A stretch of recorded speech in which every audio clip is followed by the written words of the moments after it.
بسم اللہ الرحمن الرحیم۔ السلام علیکم۔ ارشاد رسول ہے، انا مدینۃ العلم و علی بابھا، یعنی میں علم کا شہر ہوں اور علی اس کا دروازہ۔ حضرت علی علیہ السلام سراپا علم و حکمت ہے، تو حضرت علی علیہ السلام کی حکمت سے بھرپور اقوال کا پارٹ 8 لے کر حاضر ہے، تو شروع کرتے ہیں۔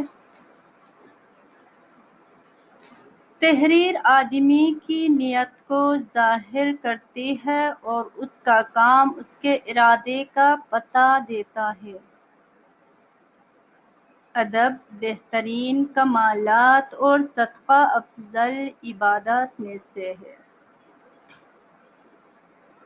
انسانوں کو جن چیزوں کی خبر نہیں ہوتی ان کے مخالف ہوتے ہیں۔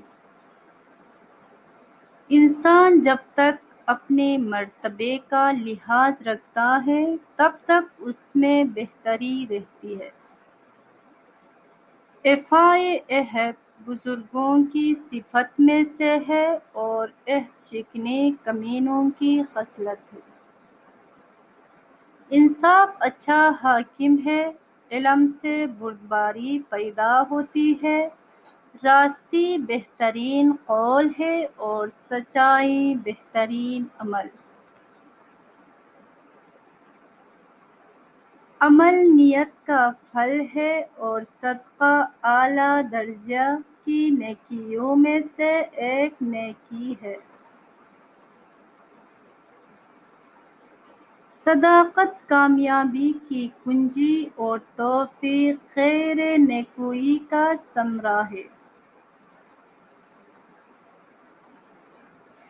توفیق ازیدی سے سعادت، سخاوت سے سرداری اور شکر سے نعمت زیادہ حاصل ہوتی ہے۔ بخل کرنے سے عیب بڑھ جاتے ہیں، انصاف کرنے سے دوستی ہمیشہ قائم رہتی ہے۔ واعظ و نصیحت کرنے سے غفلت دور ہو جاتی ہے، علم سے عقل و حکمت پیدا ہوتی ہے۔ تواضع سے رفعت و منزلت کو زینت حاصل ہوتی ہے، جبکہ پیار کرنے سے محبت بڑھتی ہے۔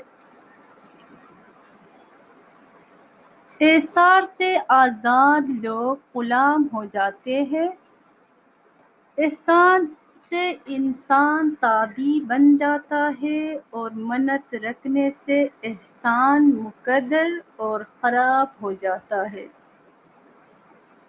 لوگوں پر احسان کرنے سے قدر بڑھتی ہے اور خاموشی سے عزت و وقار میں اضافہ ہوتا ہے۔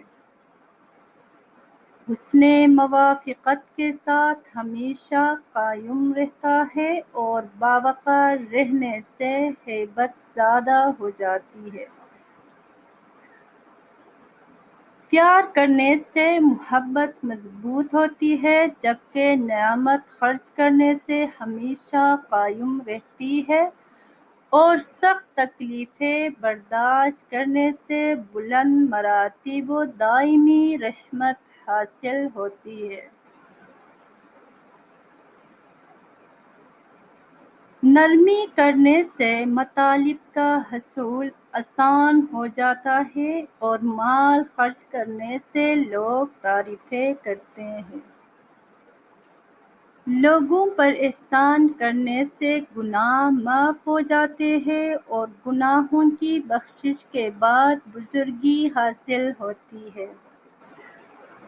احسان سے لوگوں کے دل قابو میں آ جاتے ہیں اور فضل و کرم سے سب عیب چھپ جاتے ہیں۔ احسان کرنے سے لوگ غلام بن جاتے ہیں اور نفس کی خواہشات پر قابو پانے سے انسان ہر عیب سے بچ جاتا ہے۔ مزدوری کی محنت کرنے سے ملتی ہے جبکہ غرور کا انجام ہلاکت ہے۔ تکالیف کو برداشت کرنے سے عزت ملتی ہے۔ کامیابی ہوشیاری سے ہے اور ہوشیاری تجربوں سے حاصل ہوتی ہے۔ انجام کی فکر سوچ سے حاصل ہوتی ہے اور سوچ فکر سے۔ آج کے لیے اتنا ہی۔